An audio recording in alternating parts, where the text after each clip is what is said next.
নির্মম ভাগ্যটা হয়তোবা সহায় হয়নি খুলনার জন্য। বারবারই যেন ম্যাচে ফিরতে চেষ্টা করেছিলেন খুলনার বোলাররা, আর সেটাই করে দেখিয়েছেন হাসান মাহমুদ, নাসুম আহমেদরা। ম্যাচের প্রথমেই যেন ২০ রানের মধ্যে ২ উইকেট হারিয়ে তরুণ চাপে পড়ে চট্টগ্রাম। এরপর আশার আলো দেখাচ্ছিলেন খাজা নাপে, তার ব্যাট থেকেও পেয়েছেন দারুণ এক 50। এরপরেই যেন ঘটে দুর্ঘটনা।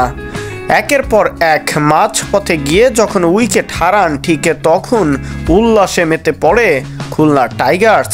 স্টেডিয়ামে থাকা দর্শকদের সংখ্যাও যেন বেশিটাই ছিল খুলনার কাছে, আর তাই তো বোলাররাও পেয়েছেন দারুণ অনুপ্রেরণা। কিন্তু শেষ পর্যন্ত গিয়ে যে ভাগ্যটা সহায় হয়নি, হারতে হয়েছে দলের সেরা মহানায়ক বলা যেতে পারে আলিস আল ইসলামকে। তার ব্যাট থেকে যে পেয়েছে চট্টগ্রাম দারুণ একটা জয়।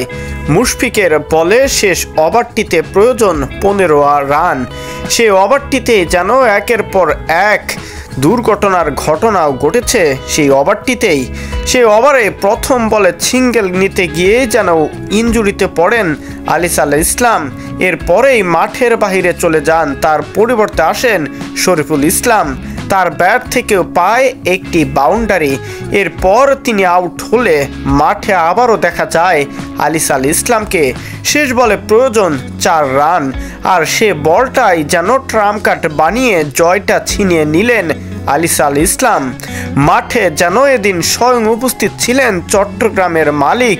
তিনিও মহা খুশি, খেলোয়াড়দের সাথে করেছেন অনেকটাই সবল আচরণ, আর তার ভালোবাসায় সিক্ত পুরো চট্টগ্রামবাসী।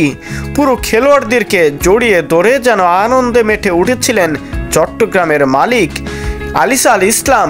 তিনি স্পেশাল ক্রেডিট পাবেন, তার ব্যাট থেকেই শেষ পর্যন্ত বাউন্ডারিতে জয় পেল চট্টগ্রাম কিংস। ফাইনালে এবার মুখোমুখি হবে বরিশালের বিপক্ষে। শহীদুল ইসলাম শহীদ, স্পোর্টস ডেস্ক।